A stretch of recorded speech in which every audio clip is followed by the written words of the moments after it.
दोस्तों नमस्कार। अगर ये आखिरी लड़ाई है तो आखिरी लड़ाई के तर्ज पर आखिरी लड़ाई लड़ ली जाए और इसके लिए जो ऐलान होने हैं वह खुलकर कर दिए जाएं।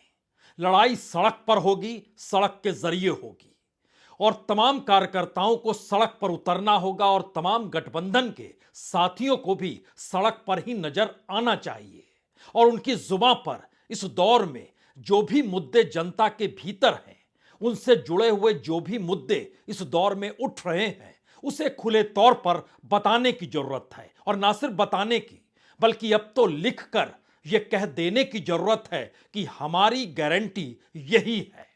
जी, राहुल गांधी की यह राजनीति 2024 के चुनाव की एक ऐसी बिसात है जिसमें पहली बार वह खुद ही टेलीफोन पर हर नेता से बात कर रहे हैं जो भी इंडिया के साथ खड़ा है।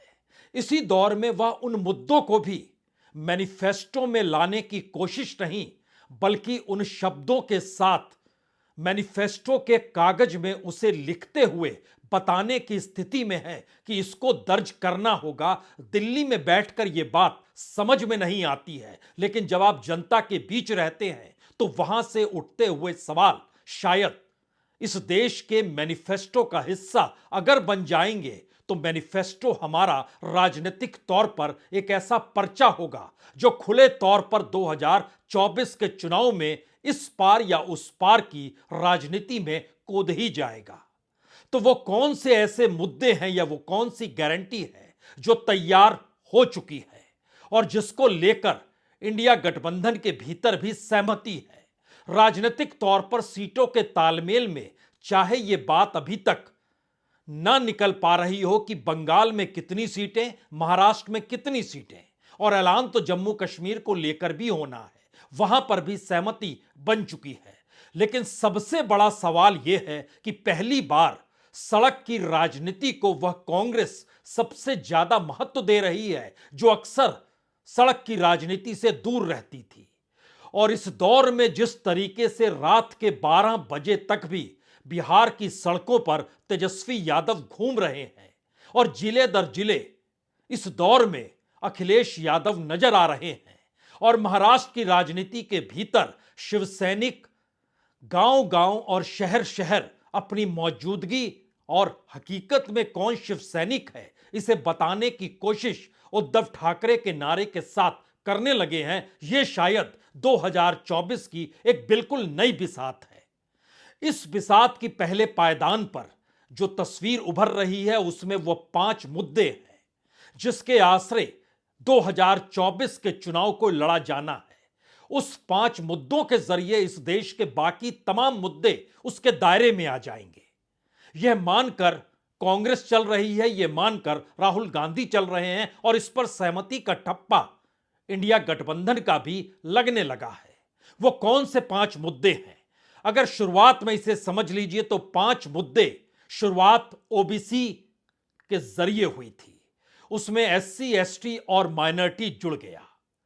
दूसरा मुद्दा इस दौर में किसानों के आंदोलन के साथ एमएसपी का उठा, जिसके जरिए किसानों को हक मिलना चाहिए, किस कीमत पर वह बेचते हैं अपने अनाज को, और जो भी उत्पादन पे खर्च होता है, जो लागत होती है, वह भी अगर ना मिलेगी तो इस देश के भीतर में किस गवर्नेंस और किस सरकार का किस तरीके से जिक्र किया जाए, इसे बकायदा मैनिफेस्टो में उकेरना होगा, उभारना होगा। तीसरा सवाल इस दौर में अग्निवीर से जाकर जुड़ गया है, जिसको लेकर आज मल्लिकार्जुन खड़गे कांग्रेस के अध्यक्ष ने राष्ट्रपति को पत्र लिखा। चौथा सवाल अडानी का है। अडानी का जिक्र सिर्फ चुनाव की सभा में या फिर न्याय यात्रा के दौर में या उससे पहले भारत जोड़ो यात्रा के मद्देनजर भरी नहीं रहेगा, बल्कि अडानी के जरिए इस देश का कॉरपोरेट, इस देश के पीएसयू, इस देश के बैंक, तमाम परिस्थितियों को एक साथ लाया जाएगा। कैसे लाया जाएगा, हमें लगता है आज आपको जानना चाहिए। और 5वां मुद्दा सीधे तौर पर रोजगार से जुड़ा है। क्यों ऐसी परिस्थिति आ गई इस देश के भीतर में कि रोजगार बच नहीं रहा, जो रोजगार है वह भी कम हो रहा है। पकी पकाई नौकरी को छोड़कर सरकार कॉन्ट्रैक्ट पर रखने की स्थिति में इस दौर में क्यों आ गई है, और इन सब से जुड़ा हुआ मुद्दा जो आखिरी जो छठा मुद्दा है वो सबसे महत्वपूर्ण है। इन 5 मुद्दों से इतर वह है जेल में जिन्हें बंद किया गया, जो दोषी नहीं है, कोई केस उन पर बनता नहीं तो उन्हें जेल से तुरंत ही बाहर कर दिया जाएगा। उस फहरिस्त में आम आदमी पार्टी के नेता हो या फिर झारखंड मुक्ति मोर्चा के नेता हो या देश के किसी भी हिस्से में जो बिना किसी दोषी साबित किए हुए आपने जेल में ठूस दिया ये कहकर कि इनके खिलाफ ईडी कार्रवाई कर रही है, वो नहीं चलेगा। इस लकीर पर अगर भारत की राजनीति 2024 की दिशा में बढ़ने लगी है तो हमें लगता है आज पहला नजारा आपको बिहार का देखना चाहिए। बिहार में क्या सुबह और क्या रात, लगता है दोनों एक हो गए। तेजस्वी यादव बकायदा 3 मार्च को जो गांधी मैदान में रैली करनी है उसको लेकर हर किसी को निमंत्रण दे रहे हैं और गरीब गुरबों का जिक्र करके ये बता रहे हैं कि मौजूदा वक्त में चचा नीतीश कुमार उनसे सत्ता नहीं चलेगी और उनके पीछे खड़ी बीजेपी ने किस तरीके से गरीब और गुरबों के खिलाफ अपने तौर पर जो भी पहल की है उसमें वह यहीं पर सिमटे रह जाएंगे। तो आ जाइए पटना, यह पहली तस्वीर देखिए, उसके बाद जो मुद्दे हैं उसको एक एक करके खोला जाएगा। आप सब लोग जानते हैं चाचा जी पलट गए, लेकिन चाचा जी के प्रति हमारा सम्मान है, जहां रहे खुश रहे। लेकिन आप सब लोग जानते हैं कि अब उनसे बिहार चलने वाला नहीं है। अब नए लोगों को मौका मिलना चाहिए। सब लोग ऊब चुके हैं, जनता ऊब चुकी है, कोई नहीं चाहता। इसलिए जो हम लोगों ने नौकरी की बात कही थी उसको हमने 17 महीने में 5 लाख बहाली निकाला। और आप सब लोगों को, सुपौल त्रिवेणीगंज की जनता को हम न्योता देते, पटना आइए। पटना रैली में 3 तारीख को हम लोग रैली करने जा रहे हैं। 3 तारीख को रैली हो रहा है पटना में। आप सब लोगों को निमंत्रण है, बड़ी से बड़ी संख्या में वहाँ आइए। तो हाथ उठा करके बताइए, आपकी लड़ाई लड़ने हम आए हैं, तो आगे की लड़ाई लड़ना है कि नहीं लड़ना है? आशीर्वाद मिलेगा ना? अरे दोनों हाथ उठा के बताइए, आशीर्वाद मिलेगा?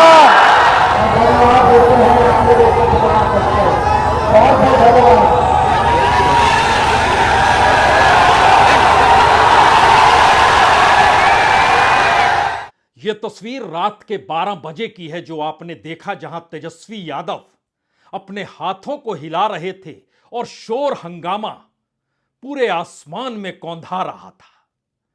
सामान्य तौर पर यह स्थिति विधानसभा चुनाव के वक्त होती है, लेकिन लोकसभा चुनाव और वह भी अभी नोटिफिकेशन हुआ नहीं है, यानी चुनावी रैलियों का दौर अभी शुरू नहीं हुआ है। लेकिन उससे पहले इंडिया गठबंधन के तेवर किस तलखी के साथ समाज के भीतर अपने सरोकार को दिखाना, बताना और जताना चाह रहे हैं, यह उसकी खुली नुमाइश है। लेकिन अगला सवाल यह है कि इसी दौर में देश की सत्ता यानी मोदी सत्ता जिस विकसित राष्ट्र की रचना का जिक्र करते हुए तमाम जगहों पर प्रधानमंत्री मोदी 2047 तक विकसित राष्ट्र बना देंगे, उसकी नब्ज कहीं ना कहीं इस देश की कॉरपोरेट पूंजी में सिमटी हुई है। और चुनाव के वक्त और चुनाव के भीतर मैनिफेस्टो को लेकर और गारंटी का जिक्र करते हुए पहली बार अडानी शब्द आपको दिखाई देगा मैनिफेस्टो के भीतर या उस मुद्दों के आश्रय जो इस चुनाव में गूंजेंगे। और यह अडानी शब्द सिर्फ नहीं है, दरअसल अडानी के साथ साथ कॉरपोरेट का वो पूरा नेटवर्क है जो सरकार या सत्ता के नेक्सस के साथ किस तरीके से बढ़ा रहा है। इसके दायरे में इस देश के सार्वजनिक उपक्रमों का भी जिक्र होगा। सार्वजनिक उपक्रम जो बेच दिए गए या जो बेचे जाने की कतार में है, या इस दौर में सरकार जो कह रही है कि देखिए हमने तो बड़ी तादाद में सार्वजनिक उपक्रमों की संख्या बढ़ा दी, जिसको पीएसयू कहते हैं, लेकिन उसकी हकीकत क्या है? क्या उसको लेकर व्हाइट पेपर लेकर आया जाएगा?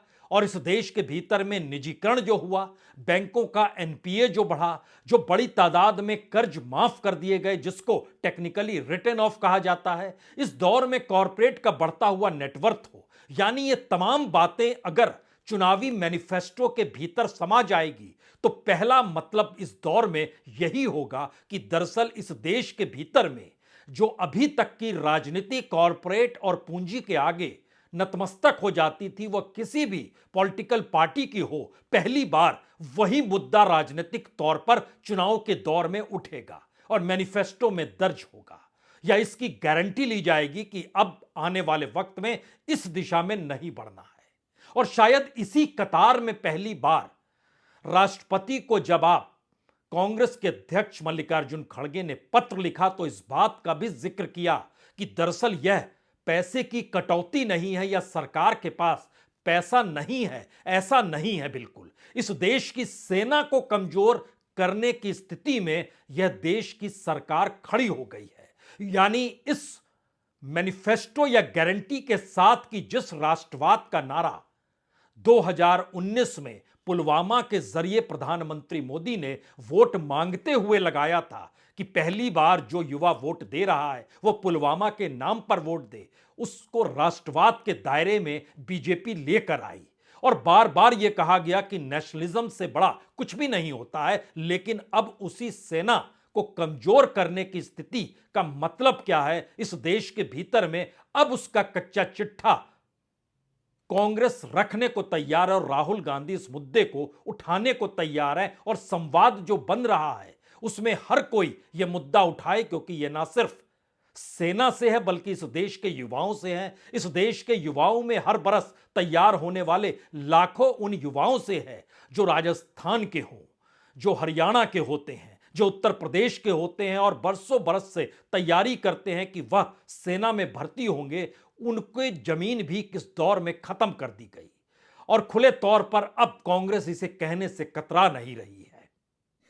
हम लोग कहना चाहते हैं कि अगर ये भारत सरकार G20 पे 4100 करोड़ रुपए खर्च कर सकती है, प्रधानमंत्री के हवाई जहाज के लिए 8400 करोड़ खर्च कर सकती है, सेंट्रल विस्ता प्रोजेक्ट के लिए 20,000 करोड़ खर्च कर सकती है, और इस वर्ष सरकारी इश्तिहारों के लिए 6,500 करोड़ खर्च कर सकते हैं, तो मैं मानता हूं कि हम लोग सिर्फ पैसा बचाने के लिए अपनी भर्ती की पूरी प्रक्रिया से खिलवाड़ करें।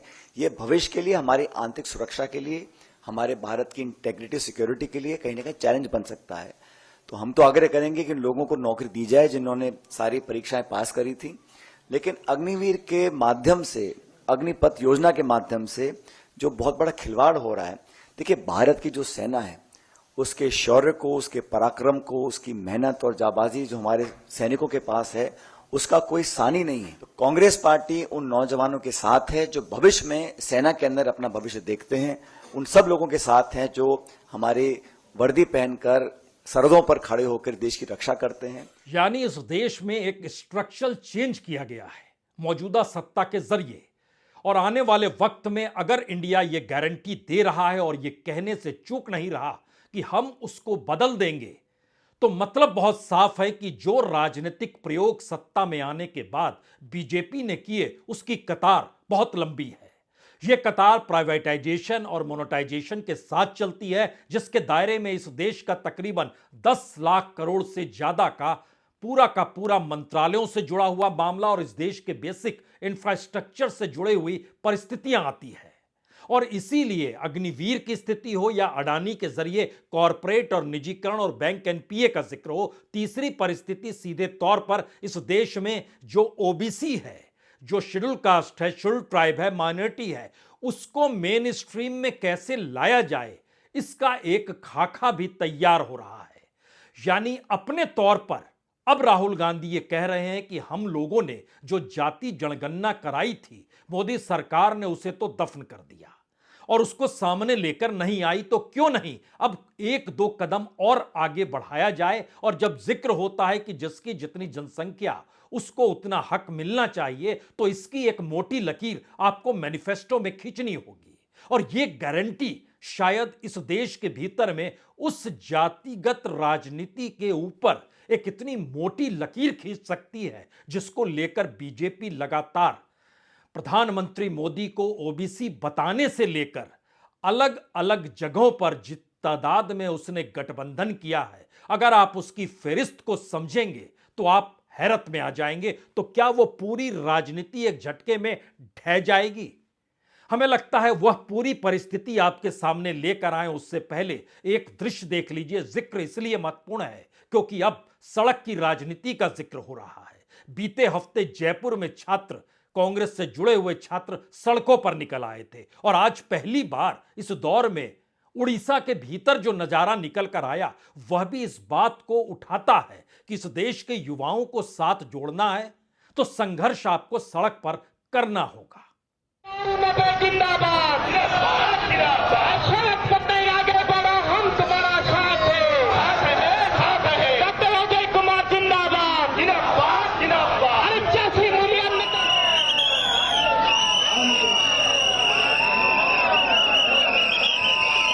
दरअसल कांग्रेस इस बात को समझ गई है कि अलग अलग राज्यों में बीजेपी ने अपनी ताकत वहां की क्षेत्रीय ताकतों के साथ समझौता करके ही बढ़ाया है और उड़ीसा के भीतर भी नवीन पटनायक इस दौर में बीजेपी के साथ हैं।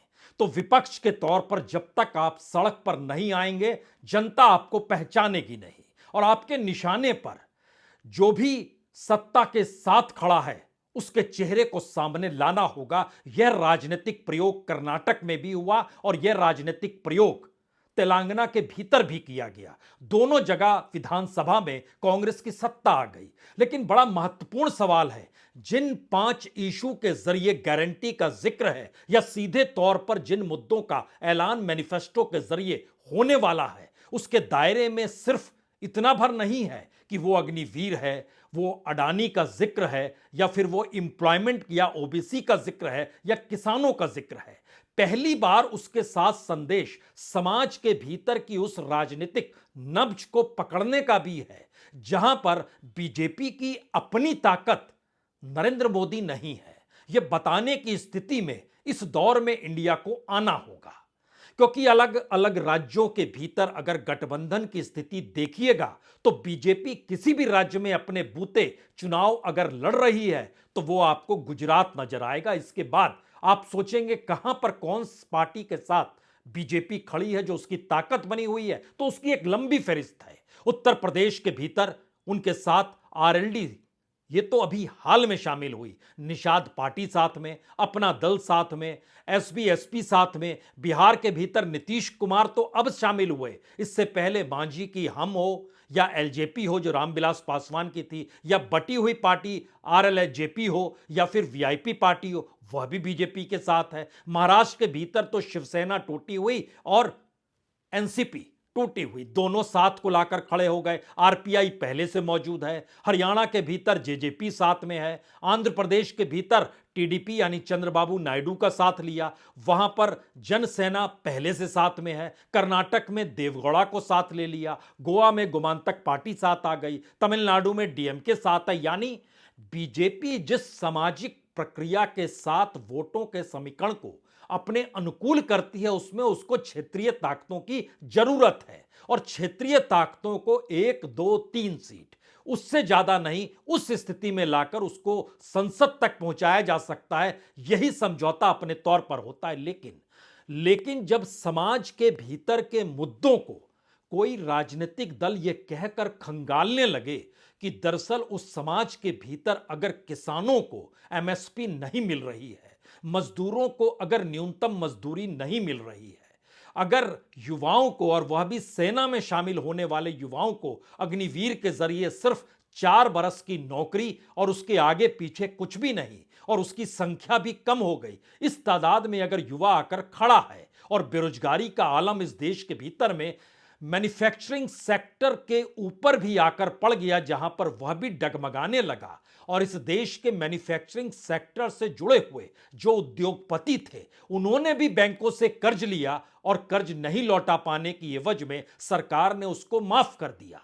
यानी इस देश की इकोनॉमी के भीतर जो पैसे वाला है उसको राहत और रियायत देने के लिए तमाम नियम कानून बनाए गए, लेकिन उस इकोनॉमी से यह देश कैसे अपने पांव पर खड़ा हो सकता है, इसको कैसे दरकिनार किया गया, इन मुद्दों को अब स्पष्ट तौर पर यानी बहुत ही साफ तरीके से मैनिफेस्टो में बताने की जरूरत है। और राजनीतिक तौर पर यह राजनीति शायद पहली बार ऐलानों के साथ होगी जो तैयार हो चुकी है और उस पर सहमति और उस पर जुड़ने वाले मुद्दे लगातार जुड़ रहे हैं। हमारी टीम ने जो तैयार किया उसमें बड़ा महत्वपूर्ण है कि एम्प्लॉयमेंट के साथ पहली बार सरकारी नौकरियों को जोड़ दिया गया है और बताया जा रहा है कि किस राज्य में कितनी नौकरियां मौजूद हैं, केंद्र सरकार के अधीन कितनी नौकरी होगी और अगर इंडिया गठबंधन आता है तो जिन राज्यों में जो गैर बीजेपी शासित राज्य हैं और जो इंडिया के साथ खड़े हैं वहां पर कितनी बड़ी तादाद में रोजगार मिलेगा। जो राजनीतिक प्रयोग तेजस्वी यादव ने बिहार में आकर किया, 2.25 लाख नौकरियां उसने बांट डाली 17 महीनों के भीतर में, यह स्थिति दूसरे राज्यों में क्यों संभव नहीं है और बिहार के भीतर भी कैसे संभव हो गई। तो इस राजनीति को आधार बनाकर एम्प्लॉयमेंट से भी और अग्निवीर योजना से भी ओबीसी और एससी एसटी माइनॉरिटी के हक मेन स्ट्रीम में कैसे बनाए जाएं और उस लकीर को कैसे खींचा जाए, इसको भी जोड़ने की प्रक्रिया है। किसान की एमएसपी का जिक्र तो बार बार किया गया कि हम सत्ता में आए तो एमएसपी लागू कर देंगे, लेकिन उसके साथ खेत मजदूरों का जिक्र भी है और खेत मजदूरों की जो आय है वह इस देश के भीतर में सब कुछ इस दौर में मनरेगा से जाकर टिका हुआ है, जिसका बजट भी सरकार पूरे तरीके से दे पाने की स्थिति में नहीं कि वहां पर 100 दिनों का काम भी मिलने लगे, वो सिर्फ ऐलान के तौर पर है। तो इसकी गारंटी कौन लेगा कि 100 दिनों का काम मिलना चाहिए, उतना बजट दें, क्योंकि एवरेज 50 दिनों के पार 55 दिनों के पार पहुंच ही नहीं पा रहा है और बड़ी तादाद में तकरीबन 25 करोड़ कार्ड धारक हैं जिनका एक्टिवेट हुआ है, उनकी तादाद इस दौर में घटा दी गई क्योंकि आधार से वो नहीं जुड़ा है, तो घटते घटते उसको 8 करोड़ तक ले आए हैं। तो बाकी जो बचे हुए हैं लगभग 16 करोड़ और 17 करोड़, उनका क्या होगा? कहीं आपको दर्ज करना होगा और यह सहानुभूति या इस भरोसे के बीच उस गारंटी का सवाल आकर खड़ा हो गया कि गारंटी देंगे या नहीं देंगे। राजनीतिक तौर पर यह पहली बार ऐसी स्थिति देश के भीतर बनती चली जा रही है जिसमें जिन 5 मुद्दों का हमने जिक्र किया, MSP, OBC, Agniveer, Adani, employment, और छठे तौर पर जो ईडी, सीबीआई, आईटी है जिसका जिक्र सुप्रीम कोर्ट के दरवाजे को खटखटाते हुए भी 14 पॉलिटिकल पार्टियों ने किया कि किस तरीके से जेल में डाला जाता है और इस दौर की राजनीति से उनको अलग थलग कर दिया जाता है, तो उनको आते ही कैसे बाहर लाया जाएगा। केस बाद में चले और केस जो चला रहे थे अगर वो फेक केस है और गलत तरीके से सत्ता के दबाव में था तो फिर इस पर कार्रवाई होगी। राजनीतिक तौर पर यह इससे पहले संभव नहीं था, लेकिन इसकी जरूरत इस दौर में पड़ गई क्योंकि सबको समझ में आने लगा कि क्या वाकई 2024 का चुनाव कहीं आखिरी चुनाव तो नहीं है, और अगर यह आखिरी चुनाव है तो एक आखिरी लड़ाई इसी तर्ज पर लड़ लेनी चाहिए। तो ऐलानों का इंतजार कीजिए, लेकिन इन सब के बीच 3 मुद्दों को याद रखिए। क्या इस दौर में प्रधानमंत्री नरेंद्र मोदी ओवर कॉन्फिडेंस में है? दूसरा सवाल, वो बार बार क्यों 370 और 400 का जिक्र कर रहे हैं? और तीसरा सवाल, क्या इस दौर में इस देश की तमाम संस्थाएं और चुनाव आयोग ने भी कहीं आंखें तो नहीं मूंद रखी है? इस पर चर्चा कल की जाएगी, लेकिन फिलहाल इन 5 और 6 गारंटियों के इर्द गिर्द आने वाले वक्त में इंतजार कीजिए कि 24 को लेकर जो घंटी बज रही है वो किसके लिए खतरे की घंटी साबित होगी। बहुत बहुत शुक्रिया, बहुत बहुत शुक्रिया।